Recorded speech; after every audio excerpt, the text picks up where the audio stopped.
Je suis Laurentine Ido. Je viens du Burkina Faso. Je suis transformatrice, promotrice de la marque de produits alimentaires Secomix, principalement dans l'alimentation infantile. Je suis ici dans le cadre de African Women in Processing pour la semaine de l'industrialisation. Durant cette semaine, AWIP organise son 3e sommet. Et je suis une déléguée de AWIP et je suis la présidente de AWIP Burkina Faso. L'Union africaine nous accompagne déjà, ça fait 3 ans, pour nous permettre d'élargir notre rayon afin de nous pouvoir aider les autres femmes à passer de la petite unité à l'unité moyenne pour viser aussi l'industrialisation dans le contexte africain. La transformation, principalement les produits infantiles, est née d'un besoin. Vous savez, en Afrique, nous sommes confrontés à un problème de malnutrition infantile, de sous-nutrition et maintenant de plus en plus de surnutrition. Parce qu'on constate aussi qu'il y a des cas d'obésité chez les tout-petits maintenant en Afrique. Donc on est confronté, on vit un problème de transition alimentaire aussi chez les tout-petits pour donner une réponse en mettant l'accent sur une alimentation saine et nutritionnelle que j'ai vu que je pouvais m'engager aussi à apporter une pierre dans la construction d'une alimentation saine et nutritionnelle pour les tout-petits. Et c'est pour ça que je me suis focalisée sur l'alimentation des enfants et en espérant aussi qu'à travers les produits Secomix, les enfants retrouvent une bonne alimentation. Quoi qu'on dise, l'alimentation permet de construire le capital santé de nos enfants. Donc, c'est dès tout petit que nous pouvons bâtir ce capital-là.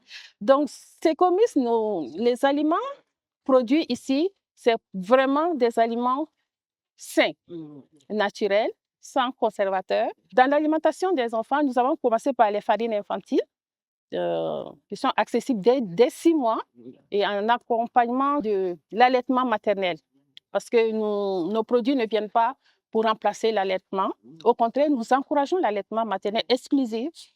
Et dès 6 mois, dès que l'enfant commence la diversification alimentaire, nos produits viennent ici en complément.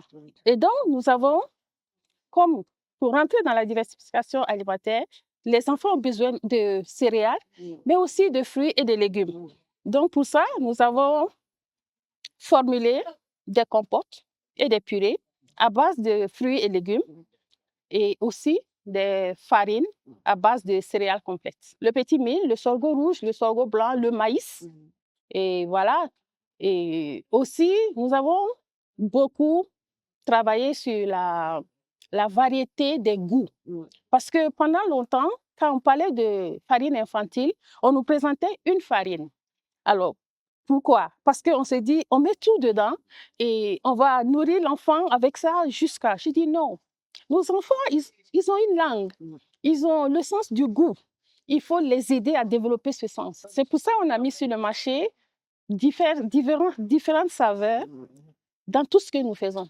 Par exemple, nos compotes, nous avons jusqu'à 16 saveurs de compotes avec les différentes combinaisons de fruits et de légumes. Pour les farines, nous avons au moins 4 saveurs de farine de céréales. Nous avons formulé une saveur de petit mil, qu'on appelle millet, le saveur maïs, saveur riz fonio et saveur sorgho aussi. Vous savez, dans nos entreprises, je pense qu'on était déjà engagé dans ce qu'on peut dire l'industrie verte, l'économie verte.